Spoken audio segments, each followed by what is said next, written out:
الله وبركاته. الحمد لله رب العالمين والصلاة والسلام على رسوله الأمين. أما بعد، أعوذ بالله من الشيطان الرجيم. بسم الله الرحمن الرحيم. تبارك الذي بيده الملك وهو على كل شيء قدير. یہ سورہ ملک ہے. سورہ ملک کے سلسلے میں ایک حدیث ہے، نبی کریم صلی اللہ علیہ وسلم نے فرمایا کہ قرآن مجید کی ایک سورت ہے جس کی 30 آیتیں ہیں. جو آدمی اس سورت کی تلاوت کرے، یعنی کہ یہ سورت کل قیامت کے دن جو بھی بندہ اس کی تلاوت کرتا رہے گا تو یہ سورت اس بندے کے حق میں سفارش کرے گی، شفاعت بن کر آئے گی. یہ حدیث ہے، صحیح حدیث ہے. تو غرض یہ کہ اس سورت کی تلاوت ہم کثرت سے کریں، اس سورت کے معانی کو سمجھیں، اس پر عمل کریں. بہت ساری باتیں اللہ نے جو اس سورت کے اندر بتلائی ہیں. اللہ نے پہلی آیت میں فرمایا، بڑی بابرکت ہے وہ ذات جس کے ہاتھ میں بادشاہت ہے، جس کے ہاتھ میں حکومت ہے. وَهُوَ عَلَى كُلِّ شَيْءٍ قَدِيرٌ، اور وہ ہر چیز پر قدرت رکھتا ہے. الَّذِي خَلَقَ الْمَوْتَ وَالْحَيَاةَ لِيَبْلُوَكُمْ أَيُّكُمْ أَحْسَنُ عَمَلًا. یہ وہ ذات ہے جس نے موت اور زندگی کو پیدا کیا. لِيَبْلُوَكُمْ أَيُّكُمْ أَحْسَنُ عَمَلًا، تاکہ تم میں عمل کے اعتبار سے کون اچھا ہے آزمائے. وَهُوَ الْعَزِيزُ الْغَفُورُ. تو اللہ رب العالمین نے انسان کو دنیا میں جو پیدا کیا ہے، انسان کو زندگی دی اور موت دی. تو اللہ رب العالمین ہر انسان سے جو ہے آزمائش جو ہے چاہتے ہیں، یعنی کہ ہر انسان کو جو ہے یہاں پر دنیا میں جو ہے ان کا جو ہے امتحان لیا جائے گا. ایسا نہیں کہ کوئی انسان دنیا میں آیا اور جو ہے ایسے ہی عمل کر لیا چلے گیا، ایسا نہیں ہوگا. اللہ نے یہاں پر بیان فرمایا کہ عمل کے اعتبار سے آپ میں سے کون بہترین ہے، ہم جو ہے اس کو آزمائیں گے. اور یہ آزمانا انسان اللہ رب العالمین کبھی نعمتوں کو دے کر کے آزماتے ہیں، کبھی نعمتوں کو چھین کر کے آزماتے ہیں، کبھی پریشانیوں کو دے کر کے آزماتے ہیں. انسان کی زندگی میں بہت ساری چیزیں آتی ہیں. اللہ رب العالمین جو ہر نعمت یا پھر اللہ رب العالمین کی جانب سے جو بھی آزمائے، سب سے اللہ رب العالمین آزماتے ہیں. انسان کو چاہیے کہ وہ استقامت کے ساتھ جو ہے صحیح راستے پر رہے. آج ہماری زبانوں پر اللہ رب العالمین کے تعلق سے بہت ساری شکایتیں ہیں کہ اللہ رب العالمین نے ہمیں بہت ساری بیماریاں دی ہیں. کسی کو اللہ رب العالمین جو ہے مال و دولت سے اگر کم نوازتے ہیں تو وہ جو شکایت کرتا ہے. اگر اس کی زندگی میں اگر دوسری پریشانیاں، گھریلو پریشانیاں، اس کی شکایت. غرض یہ کہ انسان کی زندگی میں بہت سارے لوگ جو شکایت کرنے لگتے ہیں. یہ شکایت کرنے کی بات نہیں ہے، بلکہ اللہ رب العالمین سے مانگنے کی بات ہے. اگر کوئی انسان اپنی جو آزمائشیں، اپنی زندگی میں جو تکلیفیں ہیں، صرف اسی کو رکھ کر یہ سوچے کہ دنیا میں سب سے زیادہ میں پریشان ہوں، تو اس انسان کو چاہیے کہ کبھی کبھار دوسرے لوگوں کی جو زندگیاں ہیں، دوسرے لوگوں کی جو پریشانیاں ہیں، اگر ان کی طرف نظر دوڑائے تو اس کو ایسا لگے گا کہ میری زندگی میں جو تکلیفیں ہیں وہ بہت ہی کم ہیں. تو دنیا میں ہر انسان کو مصیبت آتی ہے. اسی لیے جب کسی انسان کو بیماری محسوس ہو، کوئی بیماری آ جائے، اس کو چاہیے کہ وہ ہاسپٹل جائے. ہاسپٹل جا کر وہاں کے مریضوں کو دیکھے تو اس کو پتا چلے گا کہ کیسی بیماریاں سبحان اللہ لوگوں میں جو ہے ملوث ہیں، اور کیسی پریشانیوں میں جو لوگ پریشان ہیں. جب ہم وہاں پر جا کر دیکھتے ہیں کیسے لوگ جو ہے بیماریاں، اور سبحان اللہ ایسے بیماریاں کہ لوگ جو ہے تڑپنے لگتے ہیں، زندگی بھر جو ہے پریشان ہو جاتے ہیں. اور ہم دیکھتے ہیں اللہ نے ہمیں الحمدللہ نماز پڑھنے کی توفیق دی ہے، بہت سارے لوگوں کو سجدہ کرنے کی جو ہے نعمت ملی ہے. لیکن کئی ایسے بھی لوگ ہیں جو اپنے بستروں میں پڑے ہوئے ہیں، جو انہیں ایک وقت کی نماز پڑھنا مشکل ہے، جنہیں جو ہے سجدہ جو ہے کرنا مشکل ہے. ایسے بھی بہت سارے لوگ ہیں. اللہ رب العالمین نے ہمیں صحت دی ہے، ہمیں نعمت دی ہے کہ ہم عبادت کر سکیں، زندگی گزاریں. بہت ساری نعمتیں ہیں، ہم گن نہیں سکتے. تو غرض یہ کہ انسان کسی بھی آزمائش کو یہ نہ سمجھے کہ یہ سب سے بڑی آزمائش ہے، اللہ نے مجھے ہی دی ہے. تو یہ کیسی نا انصافی ہے. اس طرح کی باتیں انسان کی زبان سے نہیں نکلنا چاہیے، بلکہ ہر آزمائش میں انسان کھرا نکلے، یہ اللہ رب العالمین جو ہے دیکھنا چاہتے ہیں. اس کے بعد اللہ رب العالمین نے اس صورت کے اندر اللہ نے جو خالق، جو کائنات کو پیدا کیا اللہ رب العالمین نے، اس کائنات میں اللہ رب العالمین نے کہا کہ آپ لوگ دیکھیے، ایک مرتبہ نہیں دو مرتبہ دیکھیے، کیا آپ کو کائنات میں اللہ کی مخلوقات میں کہیں آپ کو جھول نظر آئے گا، کہیں کوئی عیب نظر آئے گا؟ نہیں آئے گا. یہ اللہ رب العالمین کا چیلنج ہے. کہیں بھی کوئی عیب نظر نہیں آئے گا انسان کو. یہ اللہ رب العالمین جو ہے ان مخلوقات کا تذکرہ کر کے خالق کا جو ہے یہاں پر جو ہے تذکرہ فرما رہے ہیں. تو غرض یہ کہ اس کے بعد اللہ نے فرمایا کہ ہم نے آسمان اور جو ہے آسمان کو جو ہے جو دنیا کا آسمان ہے, اس آسمان کو ہم نے چراغوں کے ذریعے یعنی ستاروں کے ذریعے ہم نے مزین کیا, خوبصورت بنایا. اور صرف ایک ہی مقصد نہیں ہے, اس کو خوبصورت بنانا ہی مقصد نہیں, بلکہ ایک اور مقصد بھی ہے, وہ یہ کہ جو فرشتے جو وحی لینے کے لیے جو آسمان پر جاتے ہیں, کچھ شیاطین ہوتے ہیں وحی کو چرانے کے لیے جاتے ہیں. تو اللہ نے فرمایا کہ ہم نے ان چراغوں کو, ان ستاروں کو, ان شیطانوں کو مار بھگانے کا بھی جو ایک ذریعہ بنایا ہے.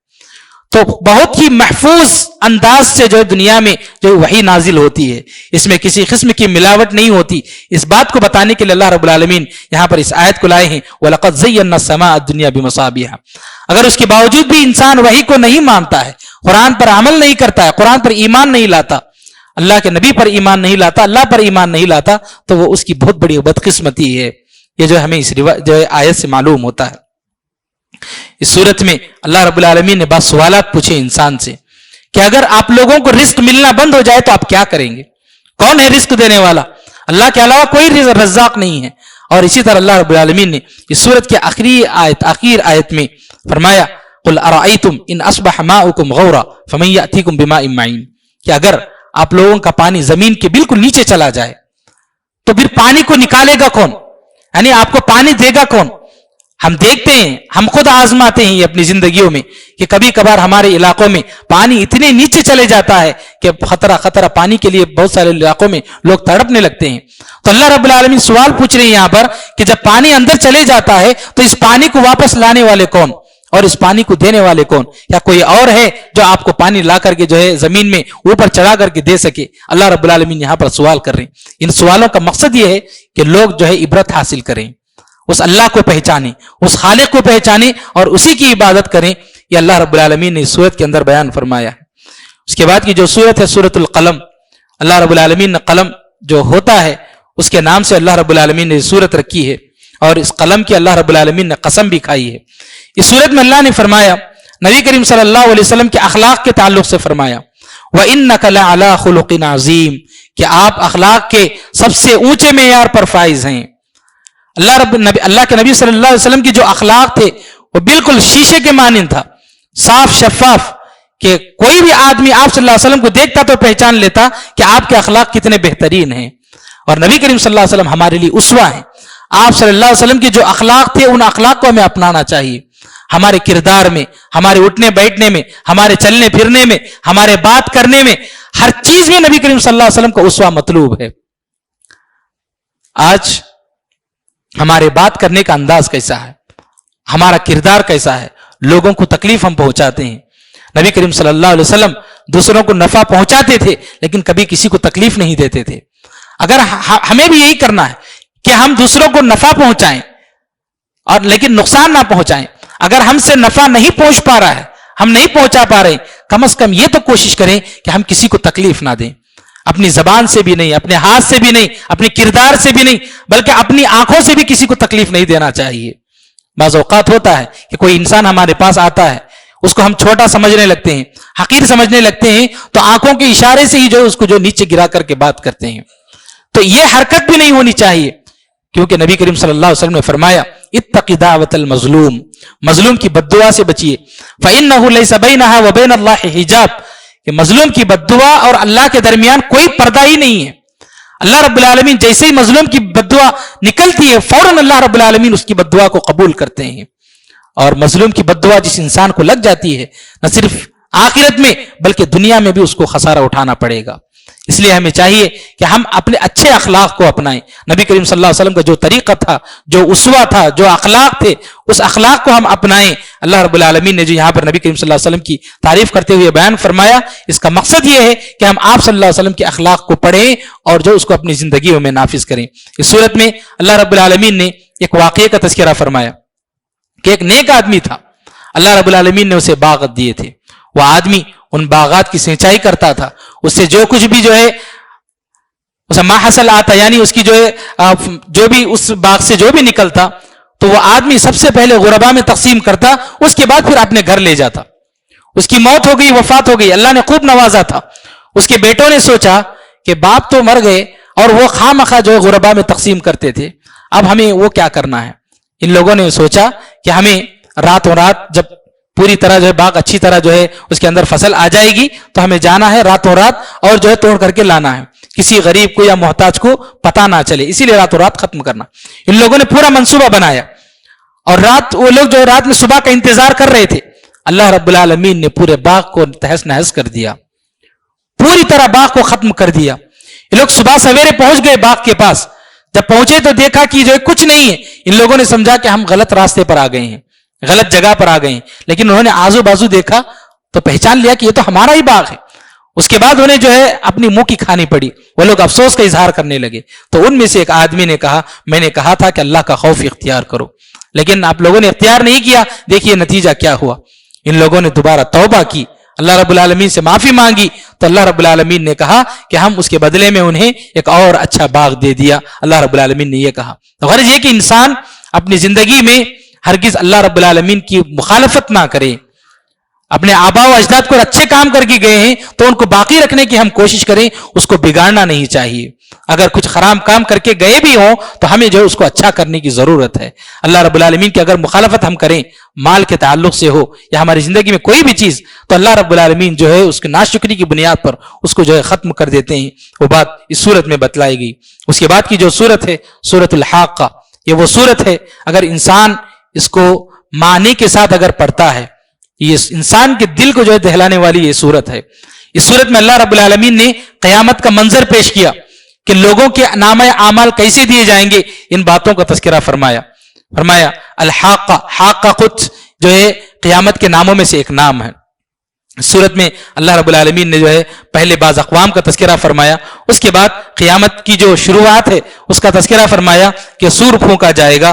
پھر اس کے بعد اس دن فرمایا فَأَمَّا مَنْ أُوتِيَ كِتَابَهُ بِيَمِينِهِ, کہ جو لوگ جن لوگوں کو ان کے دائیں ہاتھ میں نامہ اعمال دیا جائے گا, فَيَقُولُ هَاؤُمُ اقْرَءُوا كِتَابِيَهْ, وہ سب لوگوں کے پاس جائے گا اس کا نامہ اعمال لے کر کے, رزلٹ لے کر سب کے پاس جا کر کہے گا میرا نامہ اعمال پڑھو. خوشی کی وجہ سے, خوشی سے سب کے پاس جا کر کہے گا میرا نامہ اعمال پڑھو.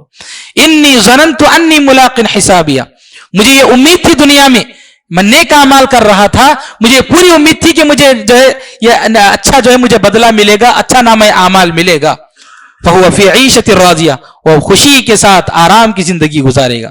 فی جنت عالیہ, اونچی جنتوں میں رہے گا. قطوفہا دانیہ, جو ہے ٹہنیاں اس کی جو ہے وہاں پہ باغات ہوں گے, درخت ہوں گے, اس کے ٹہنیاں جو ہے بالکل قریب ہوں گے اس کی.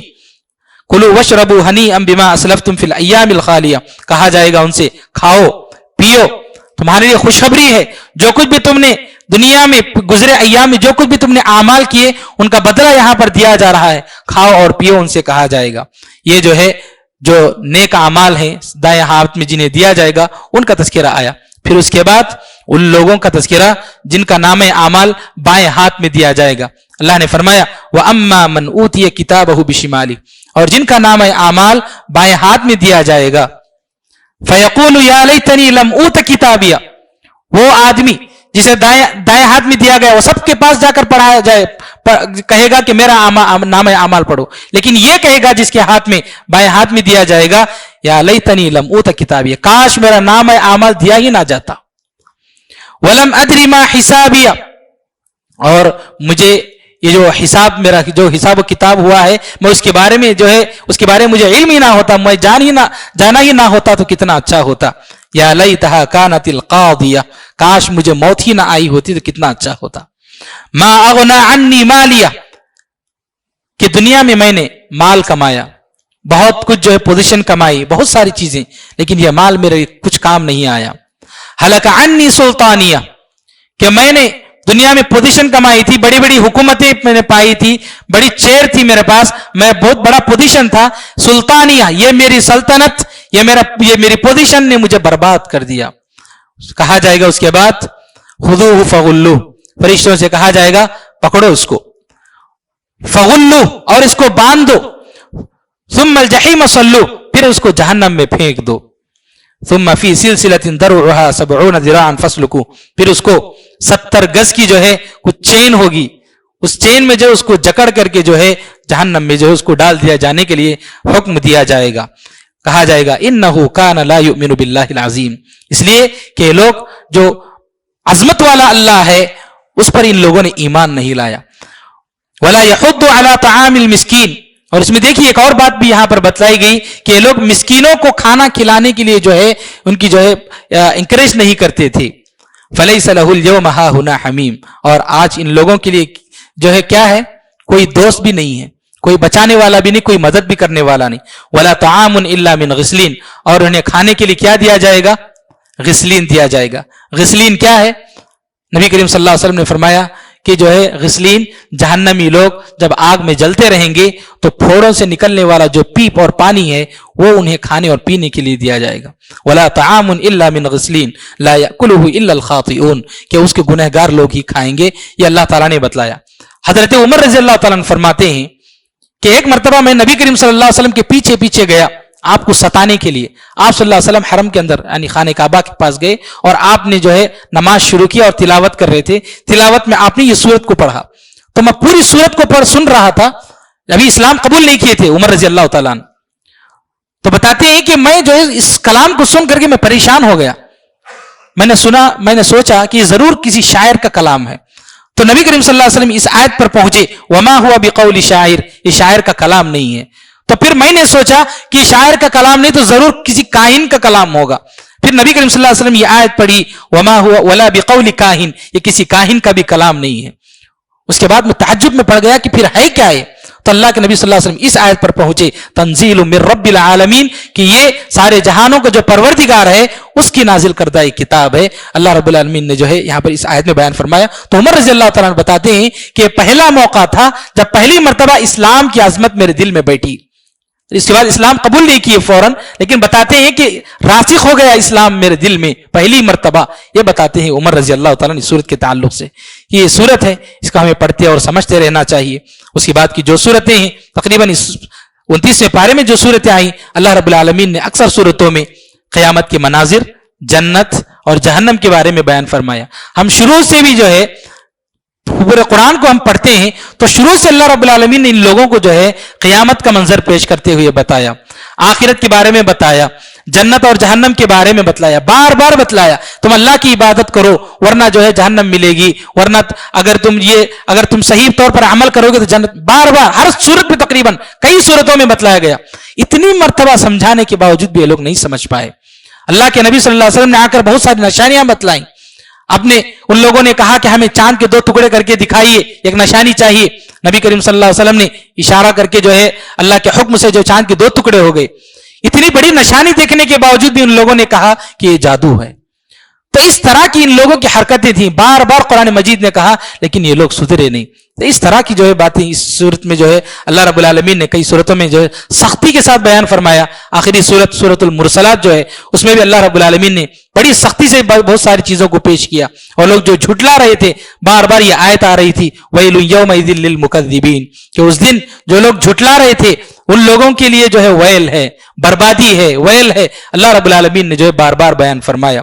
سورہ نوح میں ایک اہم بات ہے وہ یہ کہ نوح علیہ السلام نے ایک دعا جو ہے سکھلائی۔